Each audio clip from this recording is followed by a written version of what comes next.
Okay, so let's call the meeting to order. Let's say everybody's present. Jesse Stratton, Frank Boland, Nikki Weiss, and Maggie Jones, and Sarah Kelly, and Megan, myself. Okay, so we have been distributed to you the minutes of the last meeting, and there is a friendly amendment from Megan. And so if you've had a chance to look this over. What was the amendment? It was more specificity of her presentation. Yeah. Oh, you did? Yeah. Here, if you want to look at it. Okay, I will. But then I need a motion. One or the other. And need a motion. Actually, we've changed it. You can adjourn. No, not yet. Move to accept the minutes as submitted with the amendment? Okay. Anybody wants to look at this in more detail, you find it looks fine to me, but I'm happy to. Okay. So, Yeah, move the motion. Yeah, move the motion. All in favor? That's what I mean. Oh, okay. All we did was set the motion on the table. That's right. Okay. Any further comment? Well, that's good. Okay. Good. So Jesse, it's back in your court for final. Okay, so anybody on the Zoom? Not believe so. I checked out first. It's only us. Okay. Just by the way, so in the future, if someone comes in late and they want to tell us something, I mean, there are some commissions that really go ballistic over that. They want to talk. At some point, we let them talk, even if it's late in the meeting. I have no objection to that at all, because I think we should be, bend over backwards to listen to what the public has to say. Okay. Announcements. Well, it's been a hell of a day. Actually, 2 days. And these are things that are going to affect us. First is, yesterday, there was a visual public information meeting about I-95. This is an effort to expand I-95 as it runs from, guess where? Hold on to the border. No. It starts in Brantford and goes to the border. Brantford now. Yes. And this is, well, okay. This, they're looking for public input into their development of a plan. It's a big deal. To me, frankly, it looks like it's a way around trying to deal with the National Environmental Policy Act. It's called a PEL, a public, what do they call it? A planning and environmental linkage study. And if they've already got on the books a whole bunch of projects which end up in billions of dollars on each exit and each entrance and each little thing, which they think they can do independently. And I would argue that that is a violation, that's a segmentation of the National Environmental Policy Act. And it does affect Groton in a big way, because we are at one of the pinch points on I-95, and we have just a few resources that are really important to us, particularly the reservoir. And what we have already seen is that the salt content, calcium chloride, is already going up in the water quality of that. This was poorly announced. I think this is the one I think I actually did get this on an email, but it is remarkably very carefully crafted, so that they want some information, but not too much information, and it's going to be a problem for us. They is the Connecticut Department of Transportation, the planning office. And this is only dealing with I-95. And the question was raised, well, are you dealing with other sectors of transportation, meaning rail or bus? And the answer is, well, we'll consider it. And, but they're, they're dealing with bicycles and street crossings and stuff like that. But this is going to be something that we're going to be really going to have to take a clear look at, because if you allow the kind of expansion they're talking about, we're talking about serious greenhouse gas emissions increases, talking about serious air pollution and potentially water pollution. Never mind trying to get the land. So they're proposing just a combination. Well, they say, oh, we're not doing new lanes, but when you add it all up, it is all. They've got to do. Got it. They've got it. Three exits. And there are some numbers,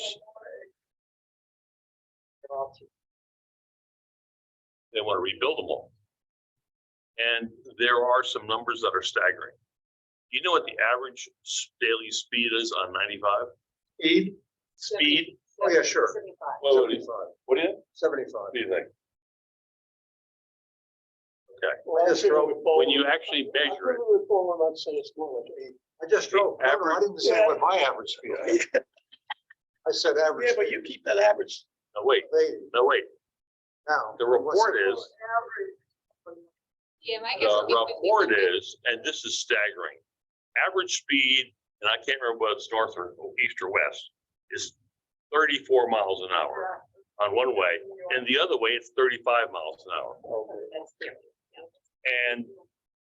And so that's the basis for them wanting to, Oh, I didn't think so. Yeah, but I'm sorry. Brantford There was a is piece, outside there was a of piece in the town. paper the other day that spoke about the need, I think they were talking mainly from an economic development standpoint, for an improvement on I-95. And I thought that the piece, I specifically remember Old Line to somewhere down here, a little bit. That whole But in that- 74. that is one of the separate projects within this whole study. But within that newspaper article, the thing that is interesting, to some extent staggering, is the number of vehicles.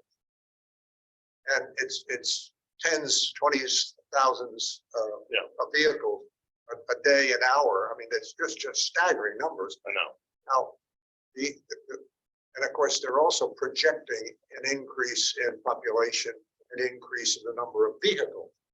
So, Well- so that was really, I mean, forget about, I didn't really care about the speed. They didn't talk about that, but just the number of vehicles we're talking about is a challenge to all of us in terms of carbon dioxide. To Zell's point, I mean, from what this stands for and all of that, anything where they're encouraging more driving, more vehicles, more emissions. Everything. Yeah. All of it. And they were saying things like, the question got asked, well, you consider tolls? The response from DOT was, legislature won't let us do it. Well, when you're doing an environmental analysis review, everything's on the table, everything. And they're like, can't do that. So this is going to be a really interesting effort, and we're going to have to follow this, I think, very closely. And this is going to mean a couple of things. It means we're going to have to meet our colleagues in the other agencies, other commissions here in town. But in order to be effective with this is going to be meeting with other communities as well, up and down the corridor. So that's the first thing that hit me, like between the eyes, when I was just thinking that I'd like to back off a little bit. We got that on the table. The other second one was this morning, I got a friend of mine sent me from the Examiner, FRA, which is the Federal Railroad Administration, announces billions in rail investments, revival of the high-speed rail planning for southeastern Connecticut and Rhode Island.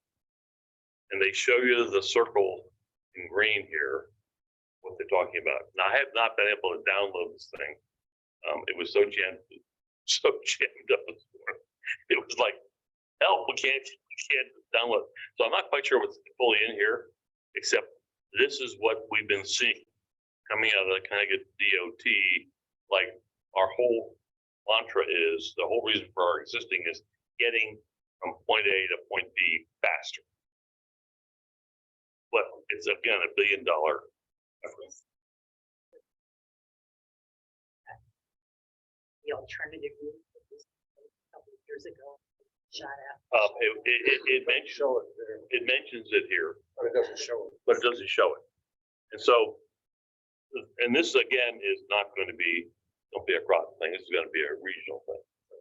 And this is going to be important because then what do you do with the old rail that exists here? And what they say, and from what I could gather, and I have to go over very carefully, they're saying this is just exclusive of the local commuter system. Oh my God, now we got a whole different ball game with whether feasibility study makes sense in light of what they're trying to do here. And this has already got the support of Blumenthal and Murphy in a press release. So we don't know yet. Planning. Planning. Our favorite activity. I don't know really what they've got in there. Unless anybody else has got any information. Anyhow, so I thought I'd bring those two things to the table. Yeah, like maybe that's highway. Well, I mean, I wouldn't say this to me, this is bad news on one hand. On the other hand, this is an opportunity. And I would like to think What that. do you mean the high-speed rail? What are you referring to? Well, I'm referring to if we can figure out how to pull this whole thing together here. I mean, and you use climate and you use what the real functions of transportation are, you may have an opportunity to do something that, Yeah. but I don't know. I mean, that's what's going to have to be. Sorry, Megan, this is a little scary stuff, but it's where we are. So I think we got to, pay attention to it. I will try to have a better fix than this next time.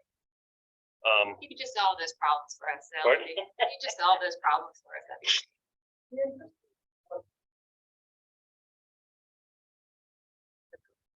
Okay, what are we talking about? The high-speed rail? What's that? Highway. I mean, the highways aren't defense. That's what was. What's there? Yeah. Access, events access. Well, I mean, Yeah, you may well be right, and we're going to find that all out. See, I guess that's the tension when you think about it, way back when the I-95s went in. A lot of it was military, although they didn't talk, all the ice is. they didn't talk about it like that. Yeah. But all it did was encourage more and more automobile use. We can get around. Right. The interesting thing on this, of course, is we wanted to be the environmental faction. We're not afraid to see gas prices go right through the ceiling because it would force people to begin to think about alternatives. Well, that never went anywhere because, of course, people start hurting because we don't have alternatives. And you got to get back and forth to work and you're making $10 an hour. How are you going to do it? So that means the politicians didn't get behind it. So, and we're still in that box when you're talking about increasing the road size. See, we drive down that road, and if you were west of New Haven, you would routinely see 30 mile an hour at best. Hours spent getting from here to there. You would think it would get to the point where it would be uncomfortable and they want public transportation. We haven't gotten there yet. So how do you encourage that Yeah. logically? It is. And it's not enough because you can't drive down the road. Well, I mean, okay, so I asked the question, they were characterizing this between Brantford and Rhode Island. I said, well, are you talking to Rhode Island and New York and Massachusetts? And the answer, oh, yes. But there was nothing more than, oh, yes. So this is going to be a really interesting sort of in both cases. Okay, I don't want to take any more time at this point. I just want to give you a heads up. And pardon? Hard to learn about. Yeah, more exactly. So, So you said from Branford border, you're talking about the Rhode Island border and the New York border. Rhode Island border. And the problem So is, the real problems are Branford to the other border, to New York border. no kidding. I mean, when I do this on a regular basis, go see my kids in New York City, I'm at 75 miles an hour down this section. I hit New Haven, Yeah, yes, and then I am in a 30-mile-an-hour zone. And that's when I make decisions whether to go to Merritt Parkway or, and there's a whole bunch of tricks for doing this thing. But I'm thinking, so you solve this problem, and what happens to the other sector? 35-mile-an-hour statistic is all on 95. No, that was just this section from Brantford to, I just that's what they said. I don't believe it. It's not my experience. No, we drive back and forth to New Haven. I know. I just did. It's essentially my daily commute, And you know, right? as you're doing it all the time. Now, You're doing it. I gotta tell you that this afternoon, DOT and its favorite occupation, trimming trees, had the eastbound side jammed up for 10 miles. The westbound, southbound was wide open. I went flying down that, and it was flying up it when it was gone when I came back. But that's for sort of a routine you run into. Okay. Does anybody else have any other good news or bad news in terms of announcements they want to share with us? Okay, so let's move on to the new business. And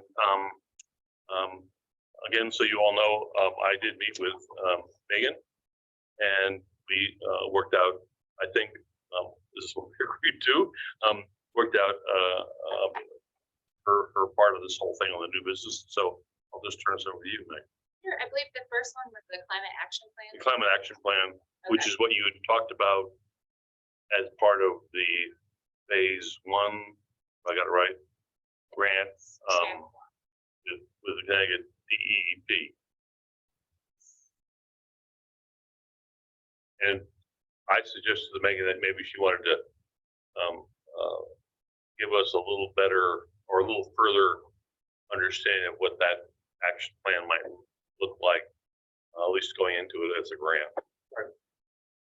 Because you did write a letter of support. We absolutely did. Thank you. Yes. And actually, I should say before you start, here's the letter if anyone wants to see it. I just, Megan provided me a draft, and then I shared this with Jesse, and Jesse and I decided this was appropriate to do it, so I did it on behalf of the task force, which is essentially what we had approved last meeting. So that's how that came about. Go ahead. Very good. Just 2 slides. This is sort of where we are. So I submitted the track 1 proposal. It was due November 10th. So it is in. You requested $200,000. We do have $85,000 from the previous year capital budget in hand. So hoping that we're successful and bigger with this. There is no set date of when we're going to hear. He has not announced when they plan to announce. So in the meantime, I'm working on a couple of things, and I thought you all might be interested to know. I did have some email back and forth with the Clear Environmental Corps program. Specifically, I was actually emailing them to learn more about the work they had done recommending things for Franklin's Harbor. And she threw out there, that they were looking for new projects for the spring semester. So I pitched to them students helping us put together communication strategies around the climate action plan. It really could be for our climate work at large. So that's something I'm hoping we'll hear about. They're still in the planning process, but it could be, yes, Clear still in the planning process, but could be, a good way to involve students and get some perspectives on all the different types of tactics we can try with communication. Who students? UConn Clear students. I got college students, not high school. Correct. Yep, undergraduate students. In terms of the climate action plan, I put together a little bit of schematic of what I pitched, and I can walk through this. Let's get it out of the way. So essentially, I would like the climate action plan to cover both mitigation and adaptation. We have a lot of this work done, right? So especially on the mitigation side, the foundation for that would really be an updated energy benchmarking. We have energy benchmarking that's been done, 2010, I believe, and then updated in 2018. UConn, again, will assist us with this. I've already been in communication with them. So this is something that we need to do anyway, honestly, to understand our energy usage. Amy Thompson is the professor's name. She has an agreement with Eversource. That was not the 2018 update, that's what I was asking. 2018 was updated with New Hampshire. Correct. Yeah. Yep. So yeah, they have this partnership with Eversource where they will provide this service for free. Even though our geography is split, Eversource, Groton Utilities, they will assist us still with uploading all the information we have from our Groton Utilities. Now, once again, I'm sorry. The they, is that Eversource or Yukon? Okay, We have a 2013 energy action plan. Yep. There are some things that have been implemented. There's other things that haven't been. There are some recommendations at this point are probably outdated.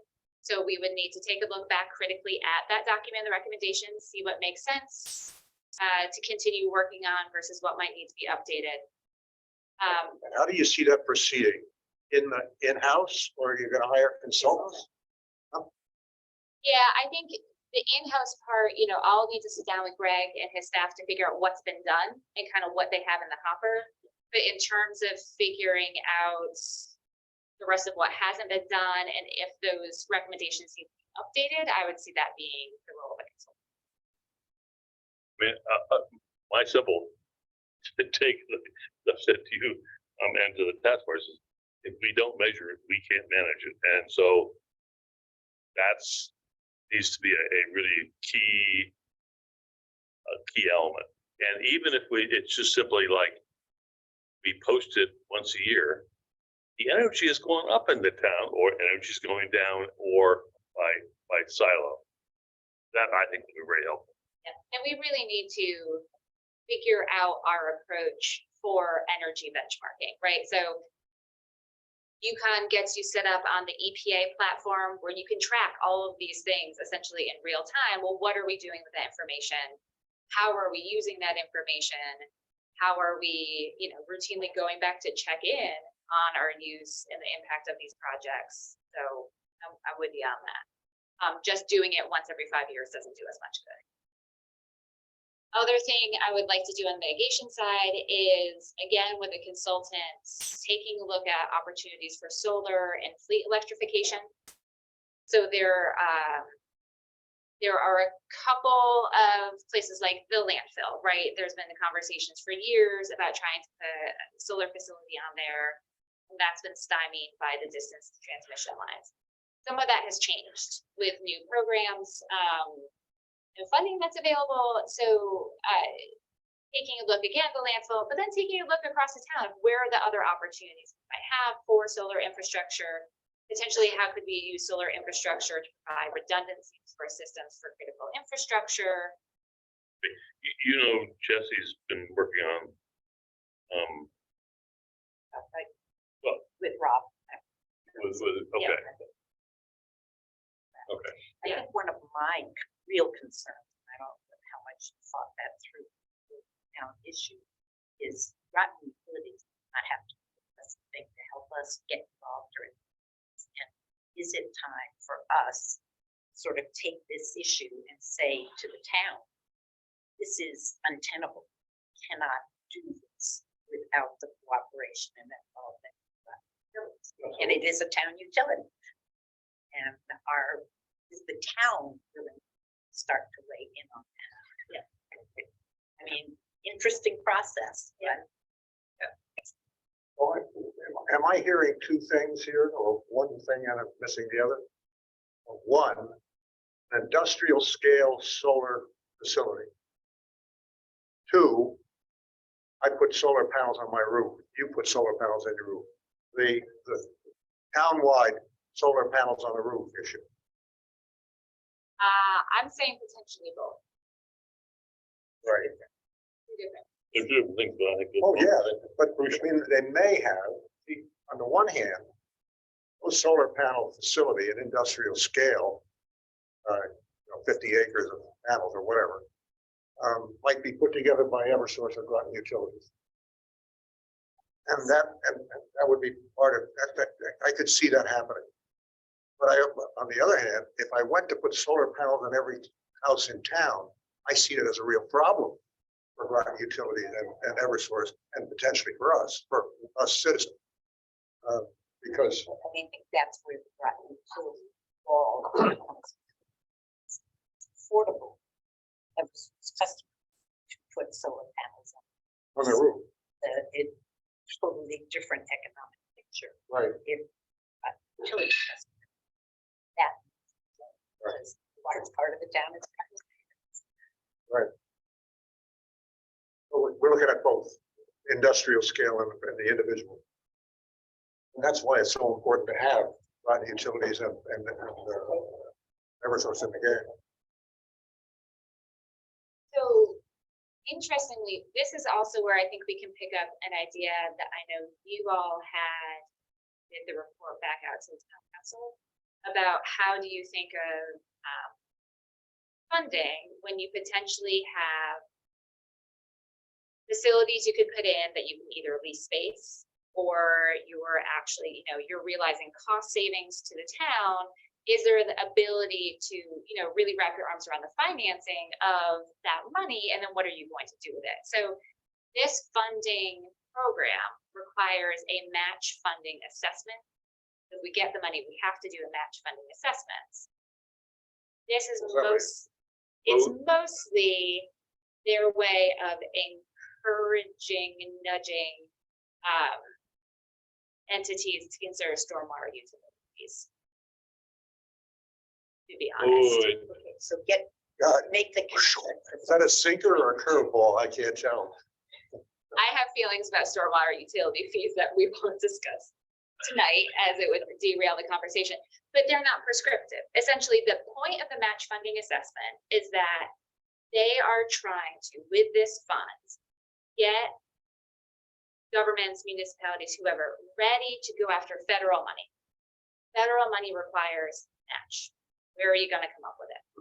So the state is strongly encouraging, hey guys, you know how you come up with that match as a stormwater utility fee?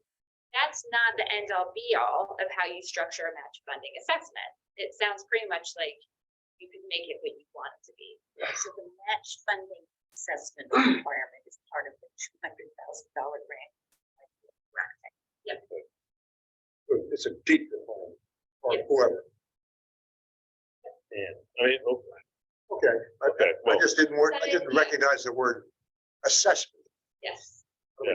That's funding is sort of routine. this goes back to our conversation now 10 years ago of creating a fund, which is if you save money on these lights here because they're high quality, low energy, you put that into a fund. And that's what I would hope we could be able to do. And that way we're not taxing anybody. We're just, because the assessment notion, you know where that's gonna go Oh, in this community? Oh, absolutely. Well, this, like I said, it is a requirement of, all they've said is you have to do this. And you have to be consistent with the executive order that essentially allowed the creation of stormwater utilities. They've not been prescriptive of really, at least at this point, what this thing has to look like. So to me, I'm like, well, hey, we're going to do a solar and electrification strategy. Let's bring in the financial arm of that. And let's see if there are ways that we could generate funding that, gosh, maybe we could use this match and maybe it's part of that assessment. That's something we're going to watch pretty carefully. But we make it how, my limited understanding, because they've really not put much out about this, is we make it what we want to make it. Yeah, it sounds like it. Okay. So I'm trying to think creatively of how we take advantage of this to maybe really show the benefit of some of the revenues we can generate through solar. I think, part of that legislation was towns establishing a special fund for climate mitigation kind of thing. So if we were successful in getting really good savings from energy improvements, that place for it rather than assessing. Yeah, citizens. yeah. The whole-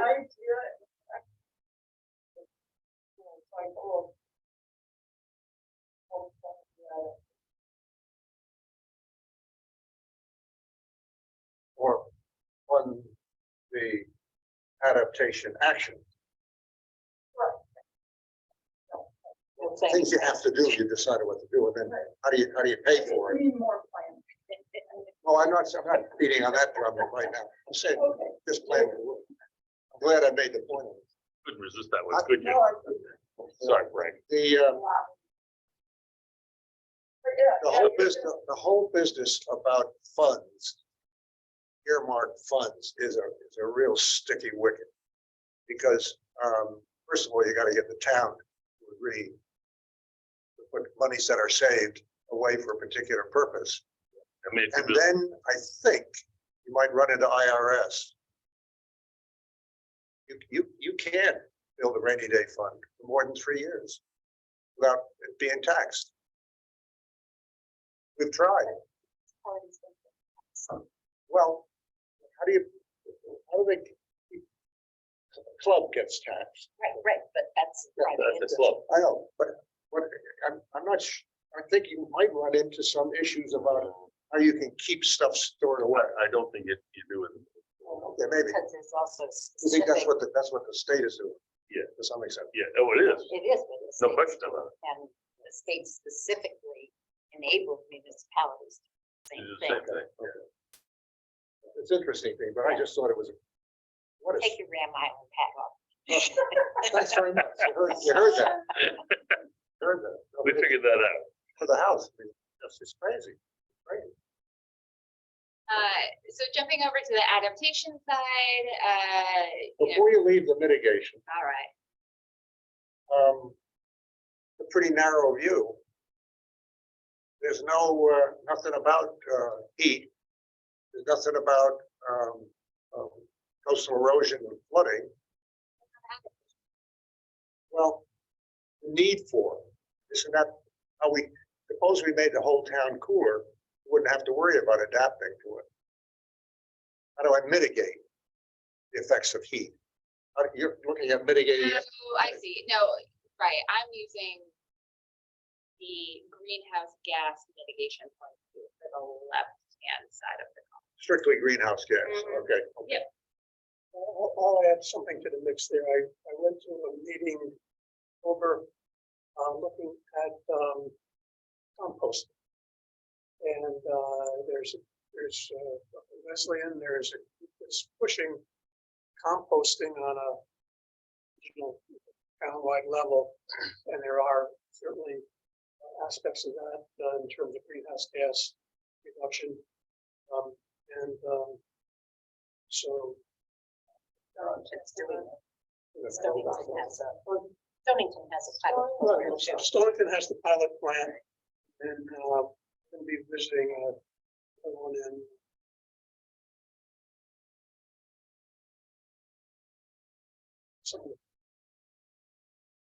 Anyway, there's activity in this area, some of it which uses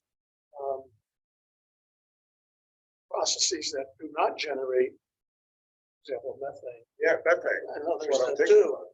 But no, but it's aerobic, Yeah. an aerobic system Yeah, as right. opposed to an anaerobic. It's not Anaerobic. generate the methane. Right. And it's actually less expensive, less infrastructure wiring kind of a thing. And I think really their focus at this conference was industrial, restaurants and school cafeterias, that sort of thing. And that's certainly a good place to start. I think also, eventually you start to think of townwide pickup of the stuff, which is what they're talking about. SCURA, Resource Recovery Agency. Anyway, it's another mitigation. Okay, well, go ahead with your adaptation. Moving on ahead over to adaptation. full vulnerability assessment, and then taking a look at each hazard and the impacts. Thinking through that. We've had a couple of different assessments for critical infrastructure. COG did one where they looked at a subset of our critical infrastructure, but not all of it. So, you know, filling in the gaps of what hasn't been covered by their previous plan.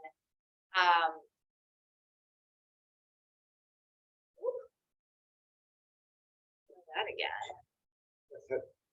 Well, just exceeded your time limit on the.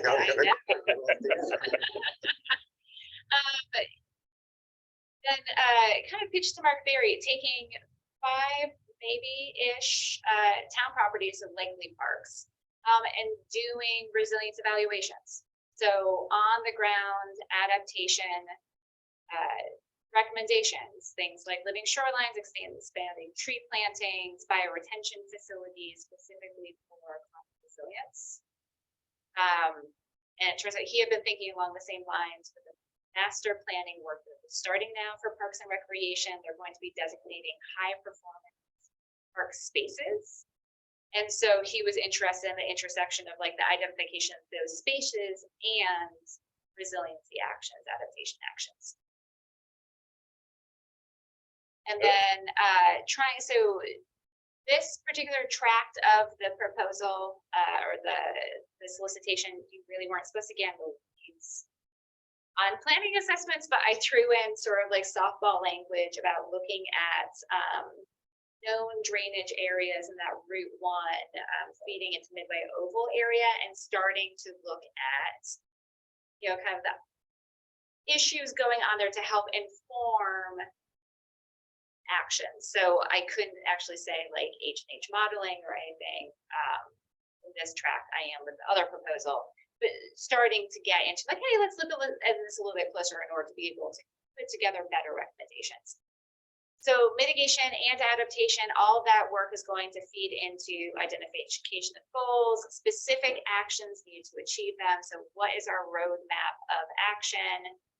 How are we prioritizing these things? We're going to be assigning the timescales. We're going to be looking at co-benefits, and we're going to be looking at who's going to need to take the lead on these things, potential funding to help support them.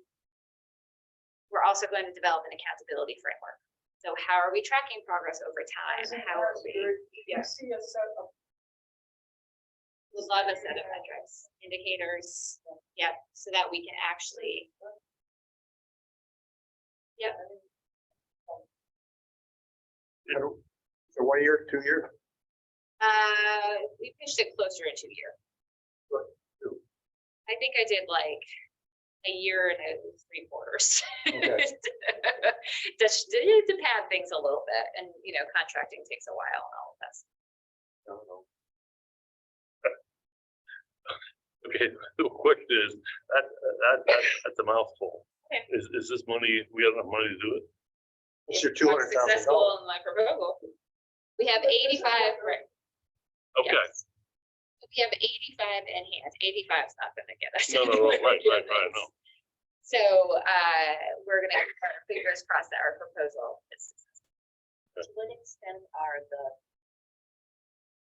most logically relevant departments and aware of this? Public Works, Greg Hanover is aware, Mark Berry of Parks and Recreation is aware. I'm not sure if John's mentioned it, other department head meetings, but we talked internally about actually doing, as part of the lead up to this, doing a climate open house for town employees. I can't take credit for it, it's an idea.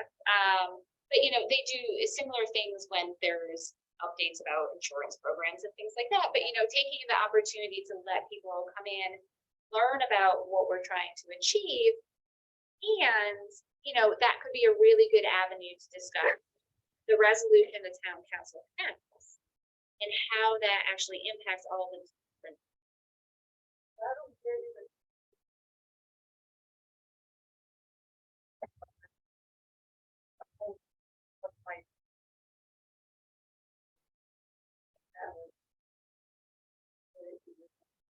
Even though our, one that I think softball. For example, this is Groton is good investment, waters, elevated pumps, it's got a kind of an overbuilt water. So it's pretty good. Kind of starting to not so many. But Mike said that not as much progress.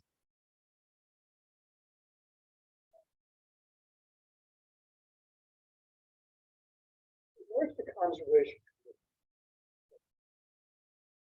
They wrote a letter of support. I attended their part of their last meeting and gave them much more brief overview of this. It was maybe 5 minutes of me kind of rambling through some parts.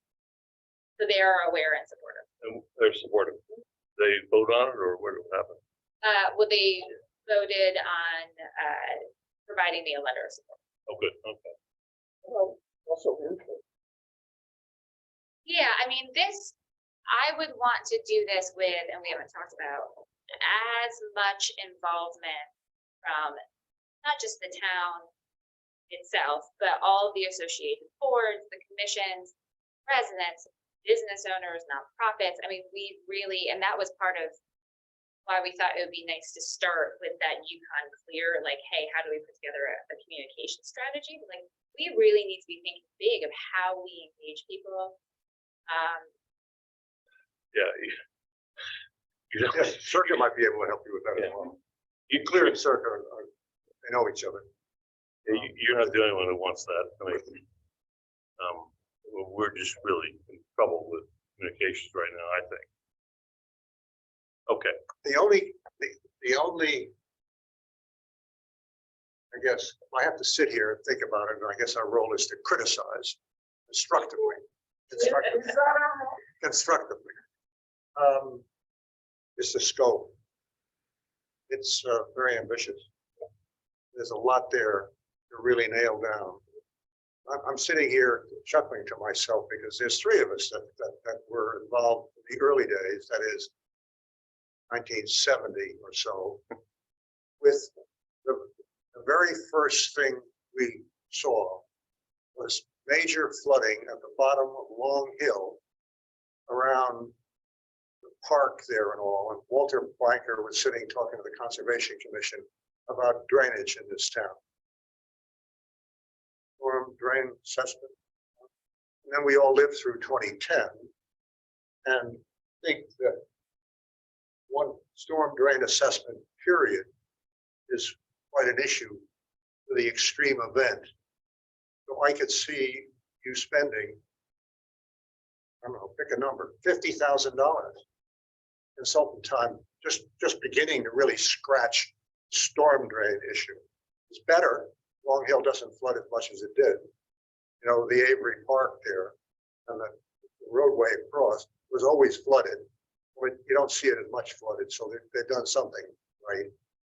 But now you have Pacific Plains flooding. You didn't have to worry about that a while ago because you didn't have anything fancy at Pacific Plains. Nobody noticed it, now you notice it. So there's a lot to that. You consider impacts of each hazard. As I said before, you could talk about heat, we could talk about coastal resiliency, that itself is, again, so I think one of the tricks you're going to have, you get the money, you're going to be careful how much you promise in the proposal, but you're probably going to have to prioritize. Because it's just $200,000, $1 an hour. You can't get it done. well, but remember, this is a start. I don't think we'll have started on have an action plan. I would think this would be an ongoing process. I mean, if I am successful on the $200,000 request, is the money we have in the capital budget, that's $285, I have to develop a climate action plan. It's not going to be the only climate action, right? Like, it starts a process of, okay, Right, here's how we do it. focus on our priorities? This is our roadmap. But then also, how are we going to keep on with this roadmap? How are we checking back in? How are we updating things? Oh, How are we yeah. adjusting things, right? Like, Yeah. it's gotta be, it can't be a static process. Yeah, I like that. See, that- that really isn't reflected in that slide. Yeah, no, I mean, That's exactly what makes sense. You lay it out, you lay the priorities out, and you start picking out some pieces. Well, down the bottom of this. It asked me to say, really nail down those 4 items. Yeah, and So I geez. think, yes, and we haven't done this recently, but when we first started to meet, we met with public works. And we spent a lot of time talking about their planning in terms of stormwater management. Right. And, it's on their radar scheme. I have no idea, to what extent they prioritize, this area versus that area for public replacement. I don't know whether but that's the kind of thing that needs, not all up to you to do all of this. Well, we saw one of these events, but I think the one, we had almost flash flood. Rain. September. It's incredible, Fast and how fast It happens the in hours. intensity of the storm. Great. Is this enough for? I think I'm taking up more than my time on the agenda. Well, I think this is very important. I mean, I would agree. I think this is really good. I like. I like. Like.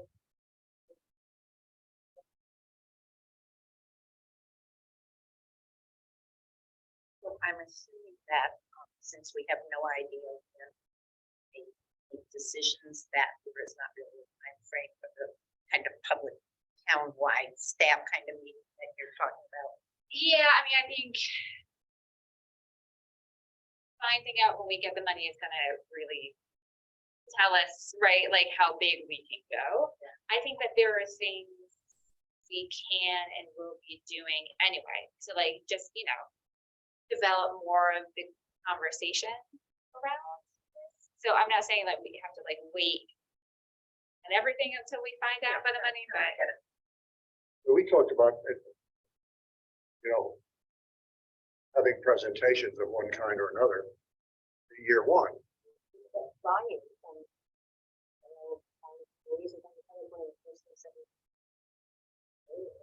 Right. So for as long as I've been involved, and then that was part of our, we met with all the different departments and saying that some of this change has to start at level. We need them to do it so that light bulbs, whatever it is.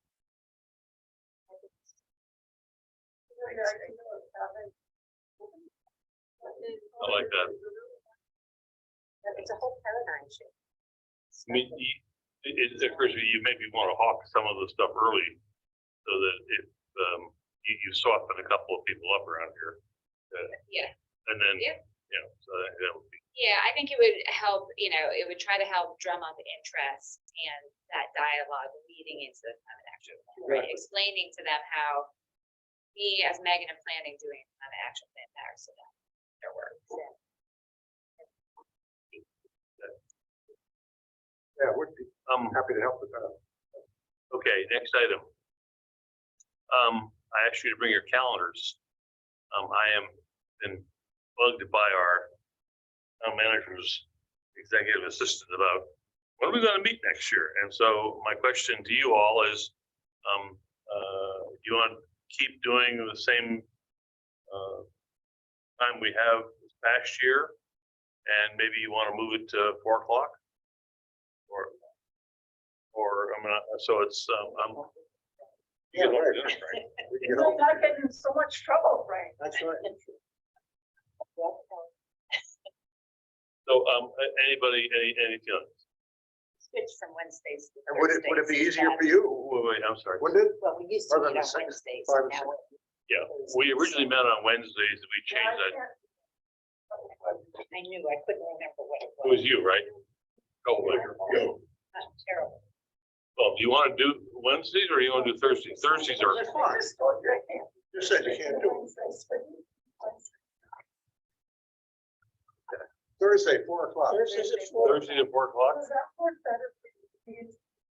Yes. Okay. I think that's a great. Okay. Thursdays, I see her sooner. 4 o'clock, on the, month, well, I think we, at this point, we should agree to meet monthly, until such time as we make a change, and we can do that. Two things, if we make a change, we can totally scrap this thing, that's not a problem. It's hard to start it. We always can have a special meeting at any time, as long as I have 24 hours notice, or give 24 hours notice to the town. So this is just for the regular meetings, which they all get. There's a whole section of town that does nothing but figure this stuff out. So, Yes. do you want, which Which Thursday? Thursday of the month? Oh, the 17th, 18th, right, 17th right now, right? So we'll be the next. We've been doing it in a second, I think it is, isn't it? Pardon? Second. What have we? Whatever it is. We have to be. Second Wednesday of each month is when we have the meeting, Thursday. I know. or Thursdays, I'm sorry. January 12th. So January 12th? Sure. That's already, I'll be in January, December. well, we're gonna have a December. This is for next year. I will be asked, the next meeting being December 8th, I'm not sure how much more I'm gonna have to say, but Yeah, let's skip. Well, we can, I can cancel that, I mean, that's not a problem. Unless- Meaning that the task force, the task force. That's right, second Thursday.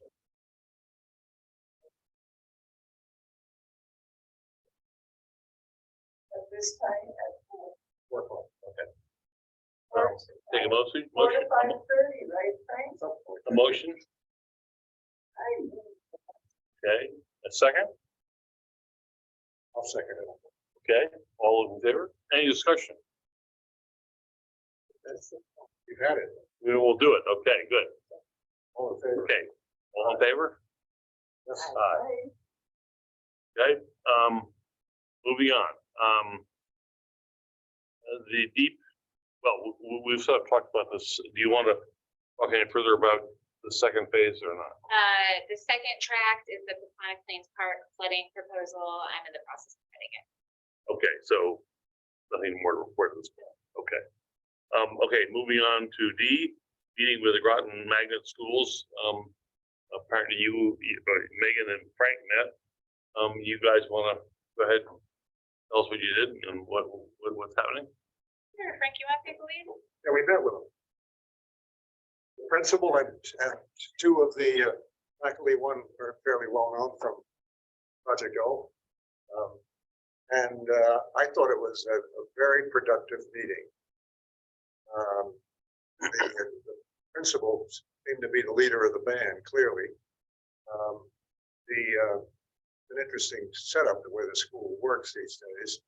This is not Groton School Board, although the school board does have a member of the is it Board of Directors of Learn? Board of Education. Oh, Board of Directors of Learn. Oh, really?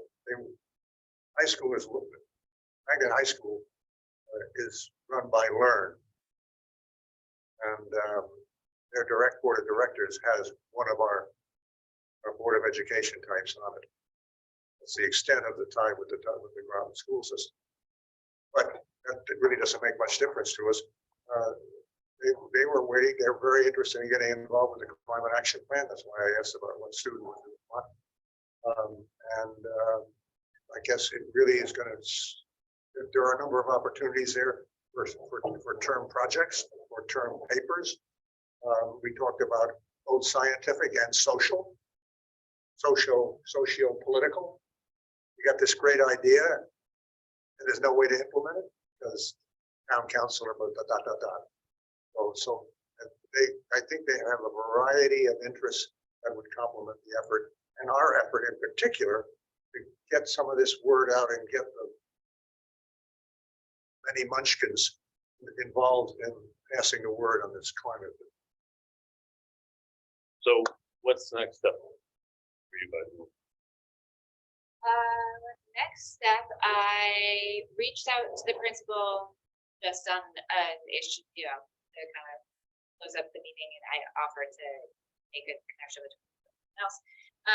So we're in email correspondence. I've not yet heard back from Bonnie, who's a teacher with the environmental club, but if I don't hear from her in another week or so, I'll be okay. Right. But yeah, in general, I agree with Frank. It was a great meeting. They seemed really excited that we were there and interested, and it was great that they were enthusiastic about our ability to. This is the kind of thing that we ought to invite them at some point to one of our meetings in New Year. I don't know. What do you? I don't think so. Okay. That's particularly evident. When they get involved in a project, bring something to us and get constructive criticism. I think that might be useful. Anything further about this? We might carry it further. Hmm? We might carry it to Fitch and see what's going on there. Well, that'd be great. No. Yeah. Uh, Okay, now, let's turn to the Mystic Flood Study. I know I put it under new business. It's because I just thought it was ongoing stuff. We could have put it under old business. Let me start by saying, I think, I attended that, Frank, there. We were very impressed with how that got started.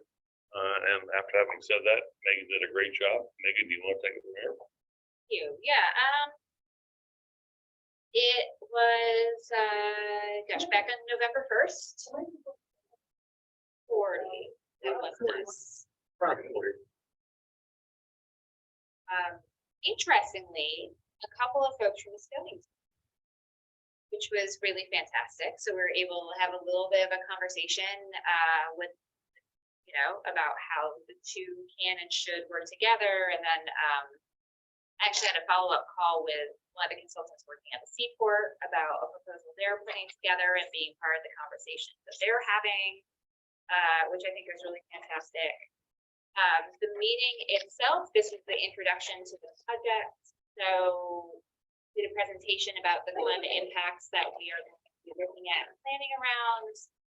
Had the participants break into smaller groups and work through a number of questions, with their experience with climate and heat and Mystic, and compiled. So we got actually written worksheets from them, a lot of really great information. We'll take it very seriously. Remarkably, I think people were there and they were excited about it. We didn't have to handhold, we didn't have to, go over to tables who were just sitting there not saying anything. Everyone right off the bat just started with their conversations, which was really great. GZA finished it up talking about some of the next steps, what are we building towards, what is this project actually going to deliver. That was that.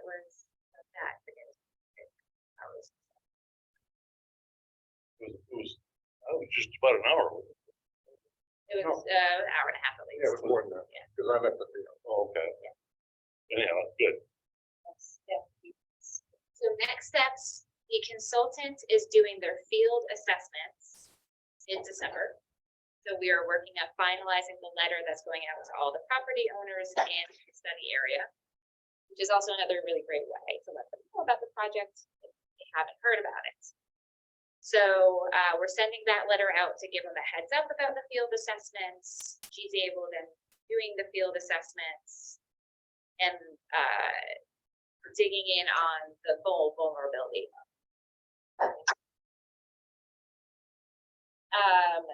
We'll reconvene the steering committee probably just into the new year and do the second public meeting, hopefully February-ish, once we're able to really report back on the vulnerability assessment. Just so you guys know, it was interesting. We tried to do a survey on using a cell phone, and that was a little tough. But That's that politely put. One of the questions I said, who has lived here in Mystic for more than 100 years? We all raised their hand. How many of you know how to use a cell phone? Nobody raised their hand. It was something like that. Anyhow, so I think a lesson was learned along those lines. Then the question is, well, my thought, I think, was that we need to figure out, and I think you've done this, figure out how we get more people there. And I think a letter to property owners will be the way that that happens. I mean, I guess I've become more skeptical as time's going on about how towns and the state are actually trying to get information out to the public. They're doing a very poor job of it overall. I mean, people don't go to Twitter to search every day to figure out when there's the next public meeting. And so my view is we have to go back to newspapers. Well, hang on now, because you know that we beat that drum. The problem is that I thought in this case, there wasn't a new one a day. And there was some amount of social media activity, some amount of personal, and I walk around downtown the day of the meeting, found a lot of holes in the communication thing.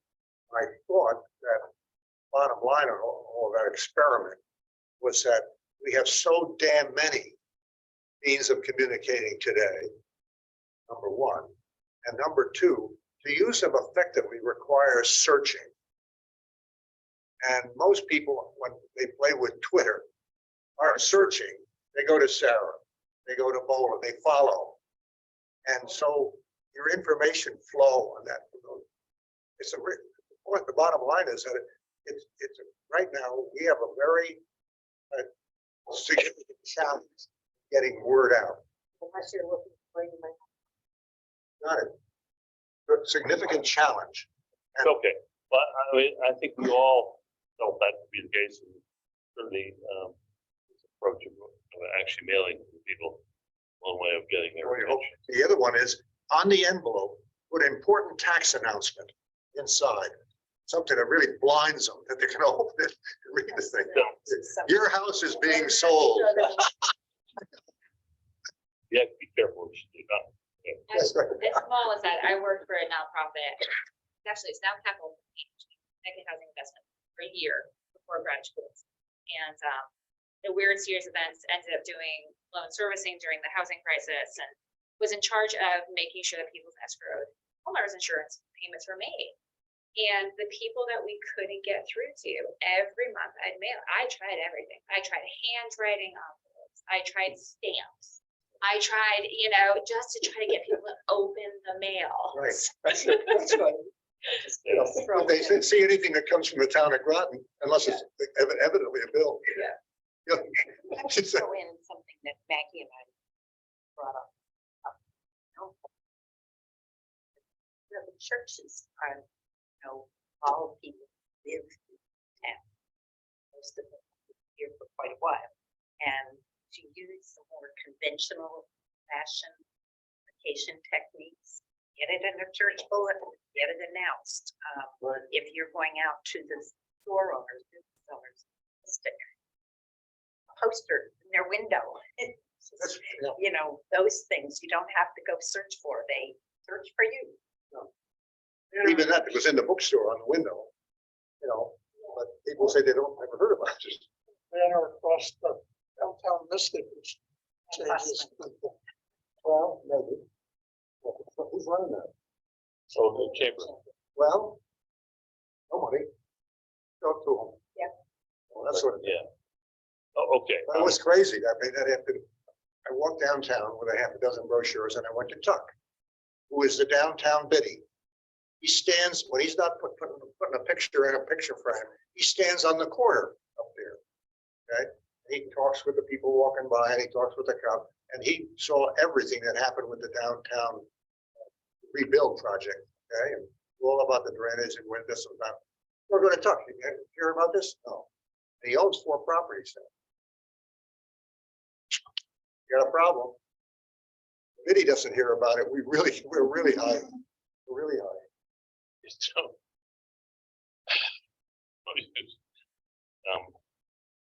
Anyhow, okay, enough said. Okay, so, anything further, that you have, Megan? Okay, the issue, I guess, it really has to do with, it came up at the meeting, is how heat will play into that, mix of the flood. And I guess, what's your take on how extreme heat will play into this particular mystic study? The consultant's going to be looking at, the various kind of indicators of heat we have. Where do you have concentrations of impervious surface? Where do you have, concentrations of green space? I don't know that we're able to get any data on cooling systems. That's something to get information on, but the ways that we can get proxy information, we will. And I think heat is one of those that it's a growing narrative, right? So I think the more that we're able to introduce it and start that conversation, even if we don't have data that shows us X number of people have air conditioners, Y people live outside, at least we're bringing it as part of the conversation. Right? I mean, if there's an area of the town that is spared from the the extreme heat, in places like Long Point, Noank, and actually those who are actually on the Mystic River, because you've got the big water body. For sure. But if you're someone who works outside and you're used to, today, we have 4 days a year on average above 90. Yep. And that goes up to 20. Yeah. It's No, but different impact. your point's well taken, but I mean, just, I would think that as your UNH student gets involved, you look where the heat problems really are, and I would guess you'd look at center of the community. Yeah, for a townwide assessment, Yeah, for a right? It's not townwide focusing on. Okay. So that was another agenda I can knock off. UNH fellowship, we should find out by November 28th. Proposals. Good. Okay. Great. And I'll email everyone once we find out. Okay. I'll update you on the Connecticut feasibility study, the Connecticut DOT feasibility study.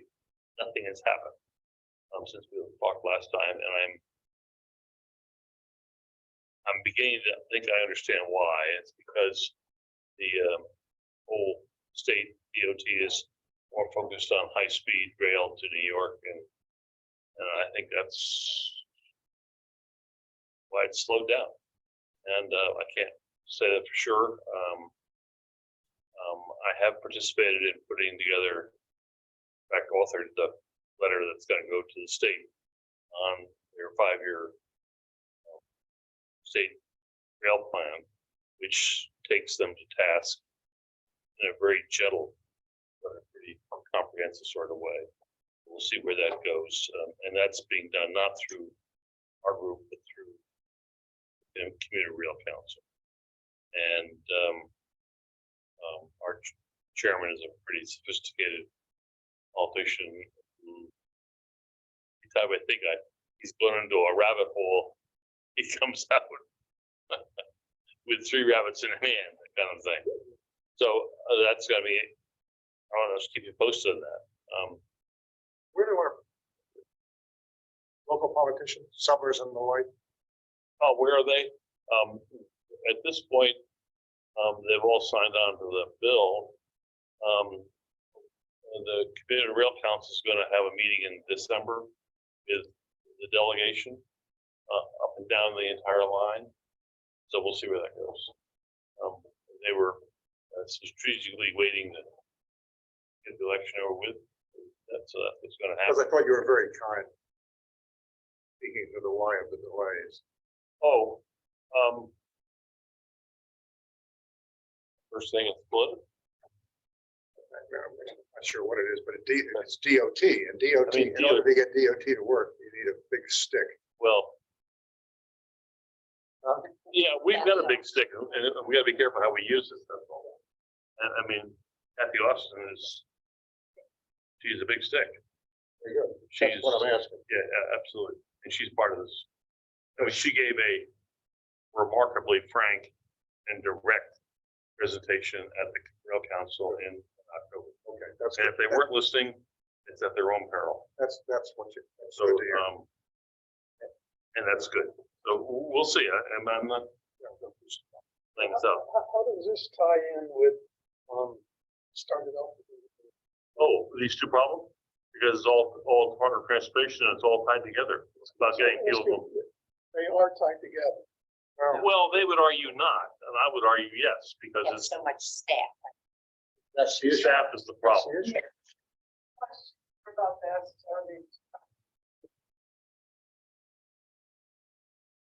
they're not bandwidth. They're focused on Yeah, You got it. and they're going where the big money is. And that's, Even though they have money for this. yeah, they specifically got money, and to make things worse, right, look at their planning document. From last year, they said they only needed $1.9 million, and they got given $2.3 million. I wonder what the hell they're doing with the $400,000. I mean, it's not a matter of not having enough money. So it's, I mean, You want me to slander you? no. I've got to, He's an old Army Corps of Engineers I have to type, be careful. and he says, it's sort of like trying to move the Army Corps of Engineers. He was one. I was one. That's true. I know what I'm up That's against. what I meant by slander. Okay. Now, whole business going on to the next topic is meeting with the town council. I'm of the opinion that we're in no rush. never. Well, There won't be interrupted. I think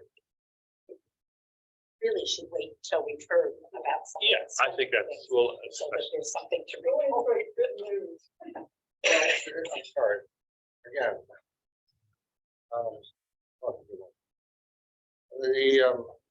Why are we meeting with the town council? I thought at one point, one of the questions before the house is, should we continue to exist?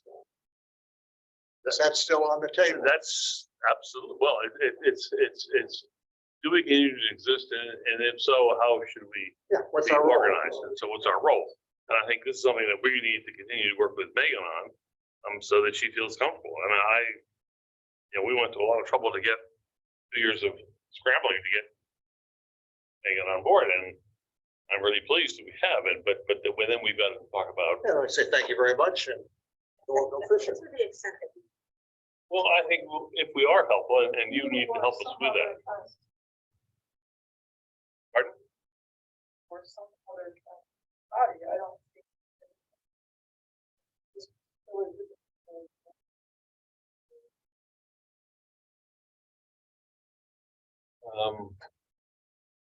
Well, I guess I won't comment on that. Why not? Because, Disagree. well, I'm not, Conservation or I planning mean, and zoning? who you gonna put it with? I mean, given the missions. I'm saying that, want to look at what people have come out and several years. Want to help somebody help with that. That's right. Exactly. So that may or may not. Be this I agree. particular- I think it is, but we'll I see. know you. Yeah, And we'll see. I'm willing to go along for the ride on that one. Okay.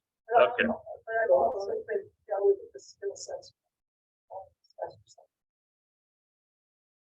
Are we in fact still? Yes. I mean, is Yeah, this something had that no has to be sunset. renewed? There is no sunset. There's no sunset. So we're, kind of like a Supreme Court justice, is that the deal? Well, that was never, That about slavery. Pretty flattering. No, it's not. That's about the whole staff. I possibly think we're a long black book. I think it was original. I think the initial one. Yes, and And I think we were pointed it out. exactly. And I think it is a open question, but it's one that I think we need to come to grips with. The other aspect of this, when we saw the new council come in now almost a year ago, I guess, a year and some while ago, it was clear that they didn't even know we existed. So you were meeting with them, to let them know that we existed, and we weren't just paying in the keister, things like the data center comes along. Want to remind them that they got this, blah, blah, blah, blah, blah. And I believe that need still exists.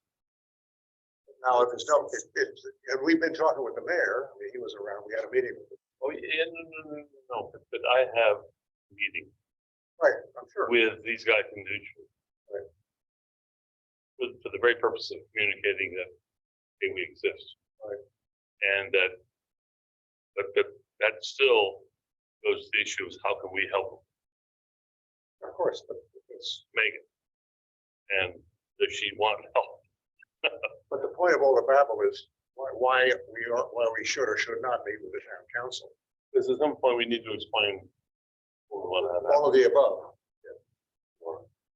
Yes, given Megan is presenting tonight, if some funding becomes in place, we'll probably have some ideas as to how we Right. the most assistance going forward with the plans. And that becomes something logical to the town council out as she presents Well, where we're going, where she's going, town's going, and Well- what role we might play in that.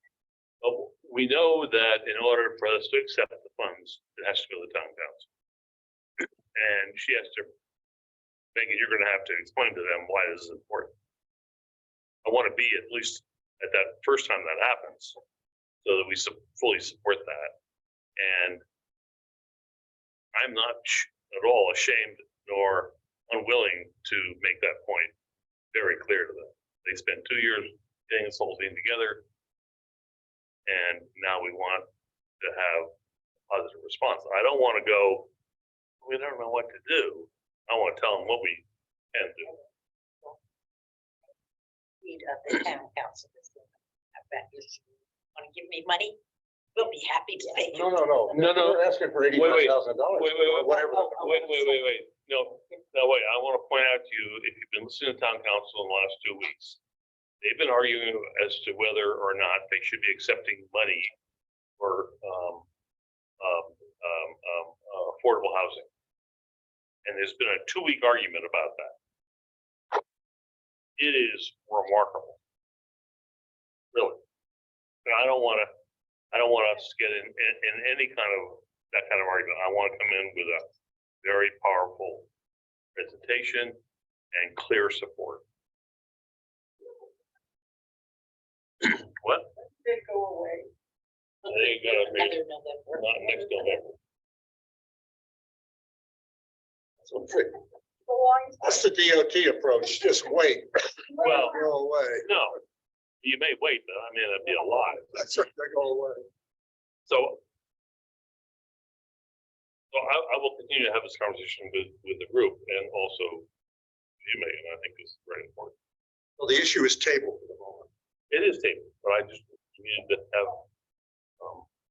this is the kind of issue I think we need to revisit on a regular basis. Yeah. That's my point. That's tabled. Yeah, I got it. Okay. I mean, the other thing is, I think you should know that issue is tabled and the why of it's tabled. That's what you're hearing. Any pushback?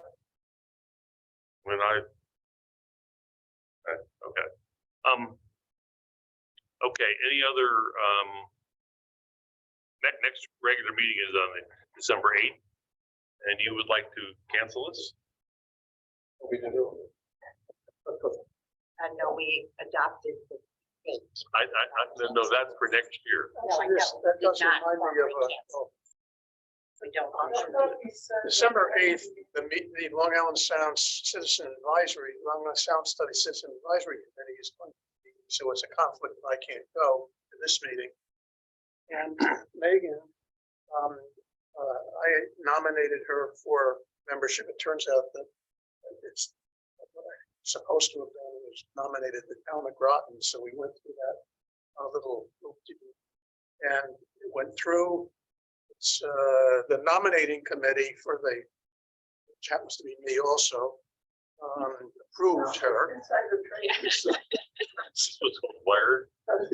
Saying that's December. Long Island Sound Study Citizen Advisory Committee. December Yes. I think we earlier agreed that. Yes. Go ahead. The meeting because it's. Yeah. We're just, You need a motion on that? no, I can just cancel the meeting. I heard Maggie cancel it earlier. No, I'm happy to. Nancy, she had her hand ready to go.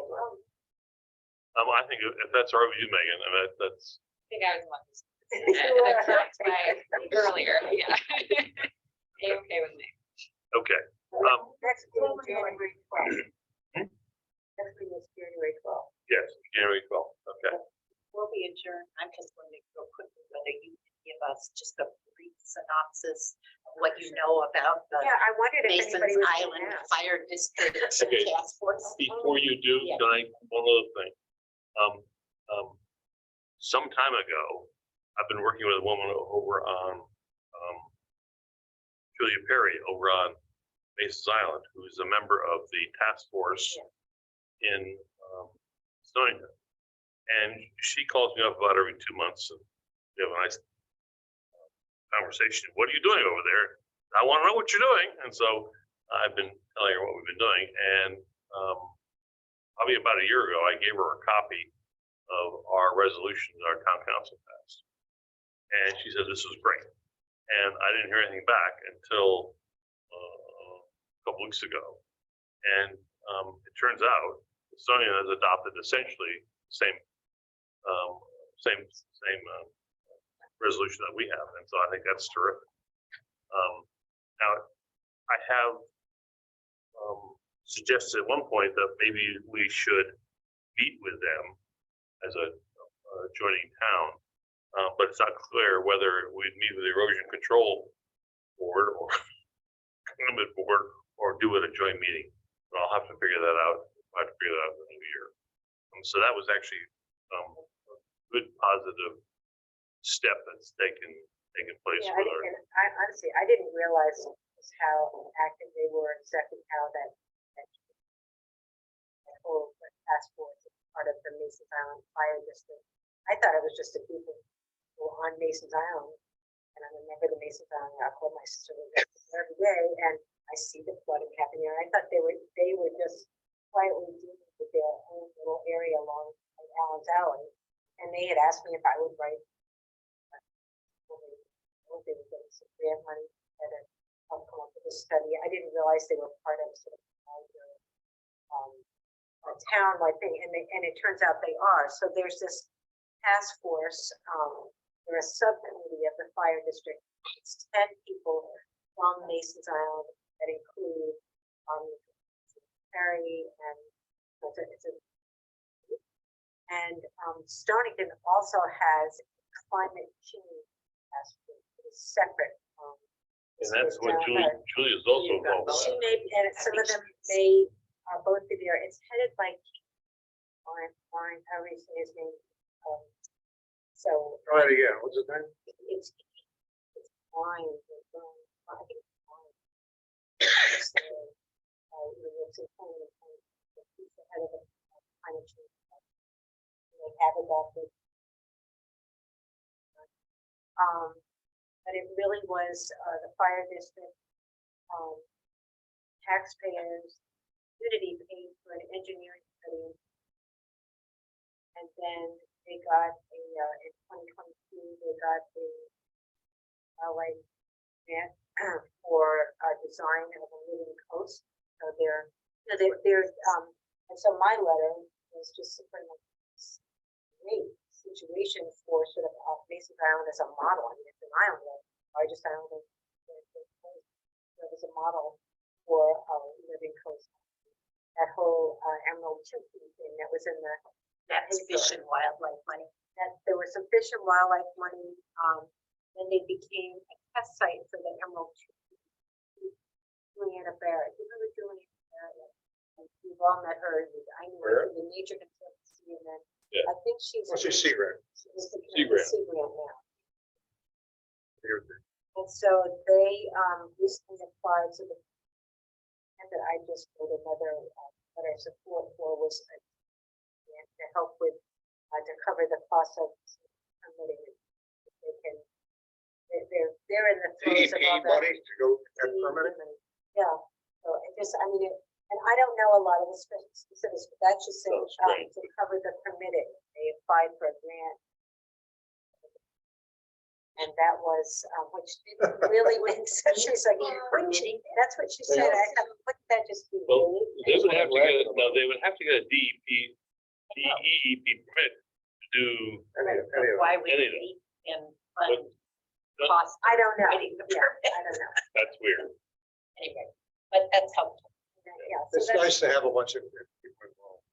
So I think, so they got this grant to design a living post, and they're getting some, hire some computers, and being very experimental. I mean, if you go online, you can read all about it, was designed, but the concept was MIT students.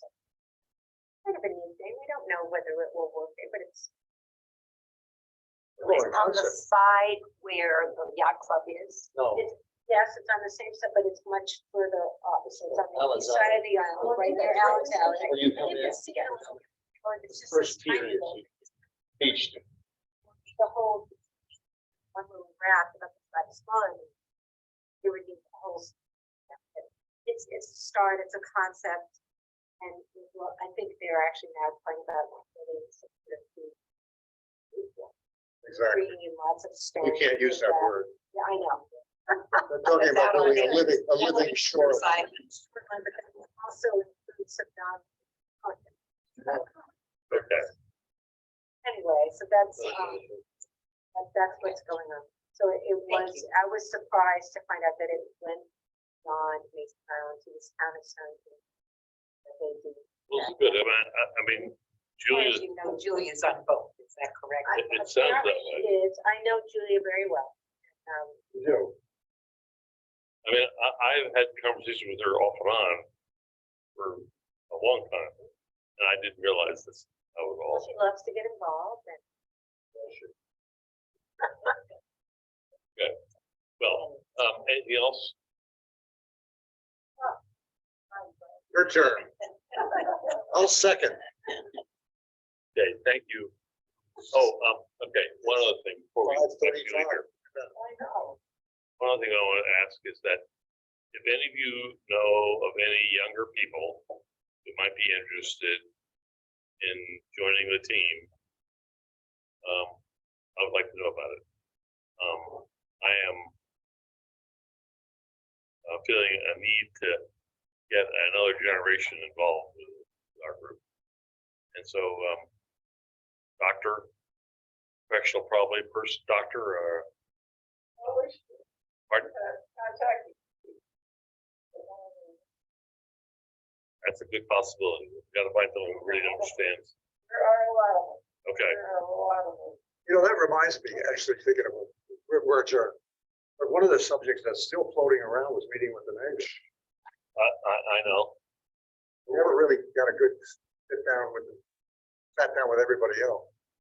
Maybe and what they're doing in terms of climate change activity. Solar panels. ties right into so much, like right with the highways. And there's a lot. The shorelines. Solar panels. I can work for you and, I mean, I've known the guy pretty well now. Not very well, but well enough to be able to call him up.